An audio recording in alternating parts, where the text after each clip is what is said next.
Now look at Part 1. Part 1. You will hear a conversation between a university student and a librarian about using the city archives. First, you have some time to look at questions 1 to 4.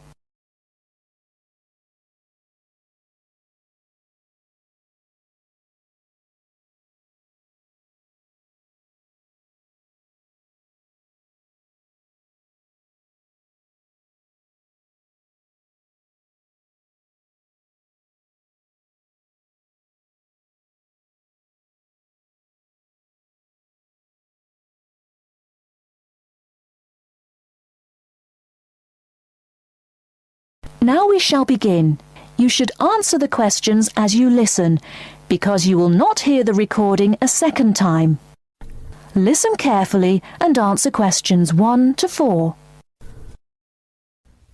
Hello. I was wondering if you could give me some information about using the archives? I'd be happy to. Are you a resident of the city? Actually, I live just outside the city, but I study at the university downtown. That's fine. All you need to do is show your university identification card, and you can use the archives at no charge, as long as your ID card is current, of course. Yes, it's valid. So I don't have to pay anything? No, city residents pay an annual fee, but students can use the archives for free. Everyone else needs to get special permission from the director, but that doesn't apply to you, of course. Oh, good. I was also wondering about the schedule. I have classes every day, Monday through Friday, and I also have a part-time job, so I could really only use the archives on weekends. That's not a problem at all. We're open all weekend. Actually, the only day we're closed is Monday, so you can come any day, Tuesday through Sunday. Are you open in the evenings? Yes, we're open from 9:30 in the morning until 8:30 in the evening. That will fit my schedule well. Before you hear the rest of the conversation, you have some time to look at questions 5 to 10.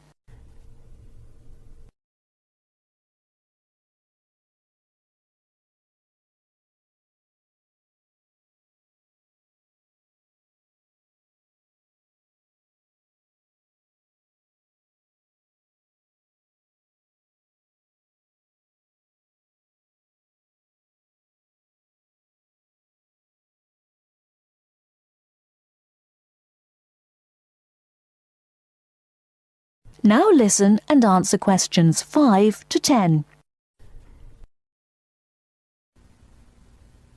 Is there something else I can help you with? Yes. One thing I'll be needing to see for one of my class projects is old photographs.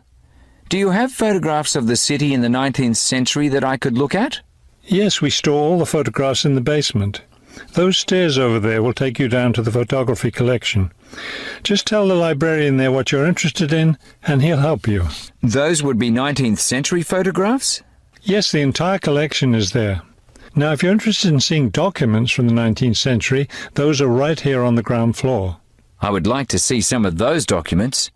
Does that collection include newspapers too? No, all the newspapers from the earliest ones in the 18th century up to the current time are on the second floor. Here, let me just give you this map of the archives, and you'll be able to find whatever it is you need. Thank you. Oh, I see you have a whole room devoted to maps. Yes, on the third floor. That's great, because one thing I need to do is look at how the city has developed over time. I'm sure you'll find a lot of helpful information there. Of course, some of the maps are several centuries old, so generally visitors are only allowed to see photographic reproductions of them. That shouldn't be a problem. What's this on the 4th floor? Ogden's Woolen Mill. As I'm sure you know, Ogden's Woolen Mill was the major entity responsible for the growth of this city in the 19th century. The Ogdeniers gave money for the archives to devote an entire floor to information about the history of the mill. Will I be able to find information about the Ogden family there? Photographs, personal papers, things like that? Probably the family photographs are stored downstairs in the photography collection.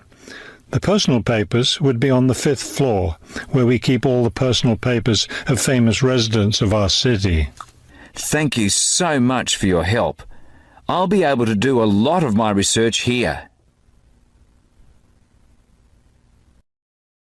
That is the end of part 1.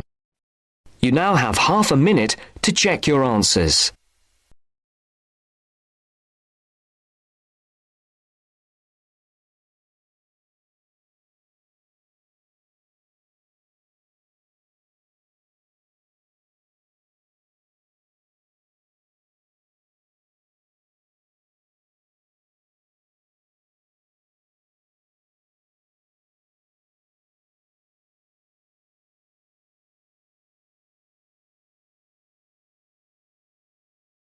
Now turns to part 2. Part 2. You will hear a parent educator talking about childhood accidents. First, you have some time to look at questions 11 to 16.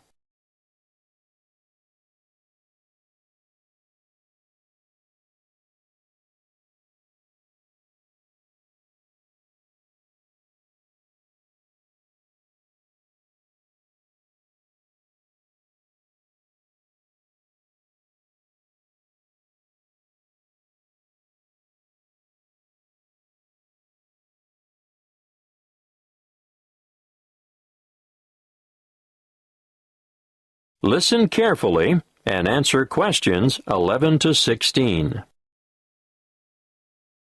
I'm sure you are all aware that babies, infants, and children are exposed to an enormous number of potentially serious accidents all the time. Accidents where vehicles are involved are always awful, but particularly so when children are injured. Now, of course, most should never happen, but unfortunately, the casualty lists increase every year. It still surprises me that so many youngsters fall from shopping carts, for example. With small children, however, the highest proportion of accidents will occur inside the house or in the backyard. Many of the risks are obvious, but are often ill-considered, even in well-organized homes. Older children are exposed to a greater number, for they are also open to the hazards of the adult world. This should be kept well in mind by parents. Education is vital. There are some very good television shows which do the job quite well, but children should be educated from the moment they learn to crawl. And so I'd say the best teachers are parents, who can instill safety habits in the responsive minds of their children by constant repetition. In this way, they will gradually learn to avoid the danger zones. Of course, if they go to preschool, there'll be fewer hazards there, but I'm going to cover a few of the important household areas now. Firstly, kitchen hazards. The family kitchen is actually no place for a child, although children may spend a lot of time there with their mothers. All I can say is never leave saucepans on stoves with their handles jutting out. It's easy for little hands to seize hold of them, and adults can even catch themselves on them too. Scalding is a serious issue for grown-ups and children alike. If you are transporting dangerous items about the kitchen, always look to see where children are standing. Hot items are naturally high risk. Cooking with an infant at your feet can be very dangerous. Be careful with sharp and heavy objects as well. And not the least of dangers is treading on the child, or their hands or feet at any rate. Let's move on to poisoning now. An amazing number of household items are potentially lethal to babies but are often carelessly left around. Bleach, drain cleaner, and similar items should be kept out of reach of infants, who have no idea of their risks. And a word of warning here, never reuse juice bottles as containers for lethal fluids, and never leave these items within access of infants. Playground equipment deserves a mention too. Even in the most skillfully designed playground, accidents occur. We all enjoy the seesaws, but do make sure that they are evenly balanced. Personally, I don't understand the attraction of the roundabout. It makes me feel sick to my stomach. But the little ones enjoy the ride. Swings are great fun, but children just don't understand the danger of a swing suddenly coming back and striking a standing child. The results are often big bruises or even broken bones. Fractured skulls are the worst playground injuries I've seen, and these are common when young ones fall from a height such as the top of a climbing frame. I think the slides are much safer. Whatever your preference, though, be sure to keep a watchful eye on your children in the playground. Before you hear the rest of the talk, you have some time to look at questions 17 to 20.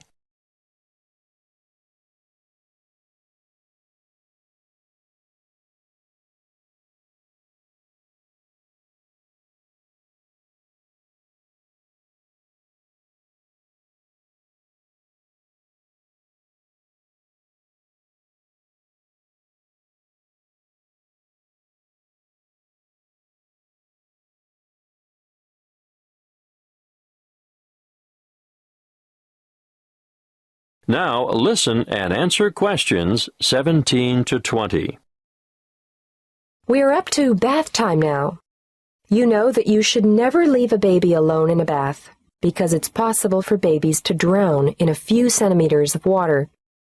But how many of you have been tempted to go and grab the phone when it rings? My advice to you is to let it ring. And remember when you're filling the bath to put cold water in before the hot to prevent severe scalding, in case baby climbs in before it's ready. Moving on to electrical dangers, first of all, power points. These have a fascination for toddlers, and they'll shove things into the holes like hairpins, nails, screwdrivers, you name it. Points should always be fitted with protective plugs to prevent this. Teach children to respect all electrical appliances because they are all potential hazards. Do I need to mention cigarettes? Unfortunately, I still see parents smoking in spaces where their children have to inhale the cigarette smoke. We all know the dangers of secondhand smoke. But even leaving a packet of cigarettes within reach is dangerous because eating just one cigarette may poison a small child. If quitting the habit is too difficult, please ensure all tobacco products are kept out of reach and smoke outside. Lastly, given our cold winters, I need to warn you about heating systems. Open fires and heaters must be covered by protective devices. Even radiators and other sources of heat, which are attractive to children, can cause a nasty burn on sensitive young skin.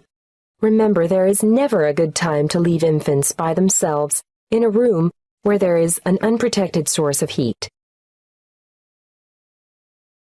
That is the end of part 2. You now have half a minute to check your answers.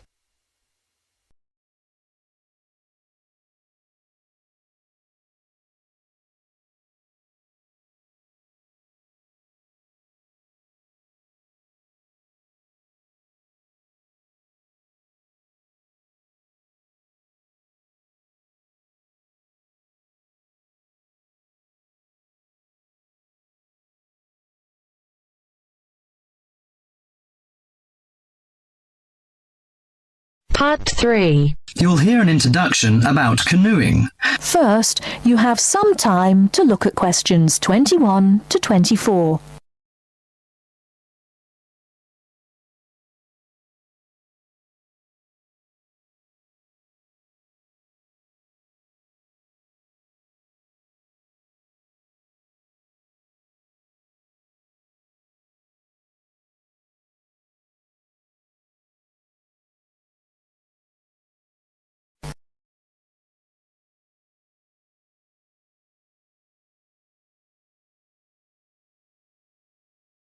Now, listen carefully and answer questions 21 to 24.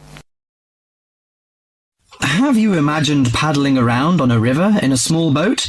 Canoes, which are narrow boats and usually hold 1 or 2 people at the most, are particularly well known for being unstable and turning over in the water. But more and more people enjoy this dangerous sport.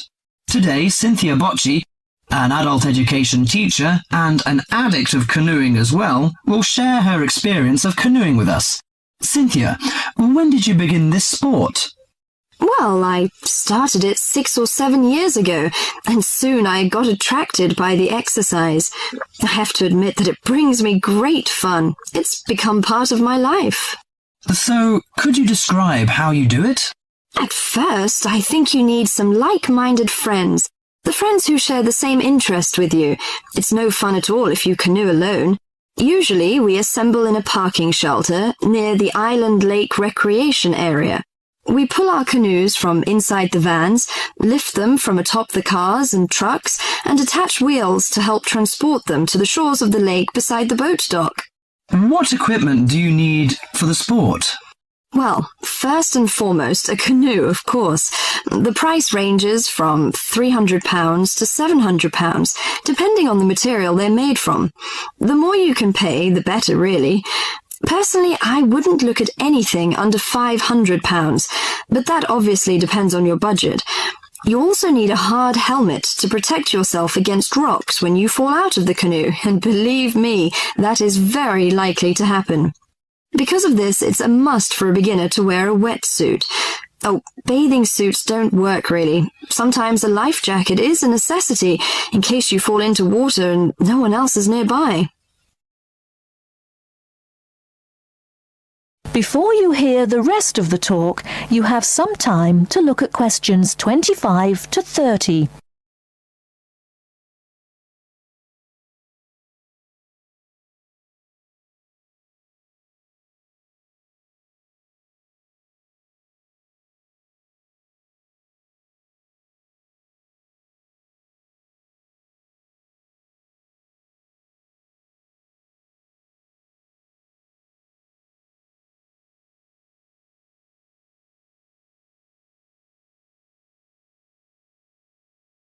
Now listen and answer questions 25 to 30. Think it's all worth it? Absolutely. I just love it. It's exciting, exhilarating, yet it's peaceful and it's calm. You can work as hard as you want to, or you can take it easy.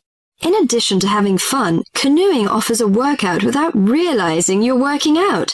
Besides being a great exercise, which is good to heart and lungs, you gain strength and mobility. You build strength not only by paddling, but also from lifting and carrying your canoes. You can also exercise your mobility. Frankly, I never had upper body strength until I started canoeing. Now I can pick my canoe up and carry it on my shoulder with no problem. However, it's not just a workout of the upper body, but also a total body workout. If you're doing it correctly, it's a great calorie burner. And more important to me, paddling isn't strictly about exercise. It's as much about the peace and relaxation that comes from being out on the water. I saw it described on a brochure as liquid medicine for the soul, and that is so accurate. It allows you to take a mental break from your ordinary routine. It's a lot of fun and you meet a lot of great people. We connect on the waterways by responding to email invitations, posting on websites and club announcements. Also, it's a great way to get an up-close view of nature. You can sneak up on wildlife. I've been right next to ducks, deer, and all kinds of birds. You just get a different view than you can get on land. I especially enjoy camping by canoe. It's like backpacking without having to carry a pack on your back. You can put everything you need in the hatches of the canoe. Have you experienced this kind of camping? Well, whatever you say about this sport, it's never dull. I think on one level it's a serious activity and you can become a real champion, but it's a small group who take it that far. But for most it's a fantastic sport for anyone who likes adventure.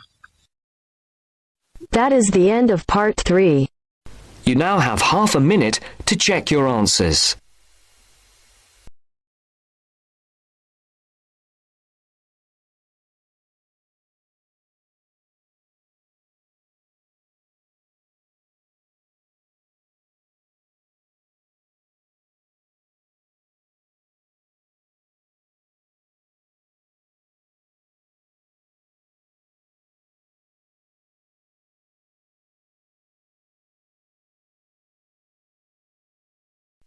Now turns to part 4. Part 4. You will hear a talk given by a lecturer in the Environmental Studies Department on agriculture and environment. First, you have some time to look at questions 31 to 40.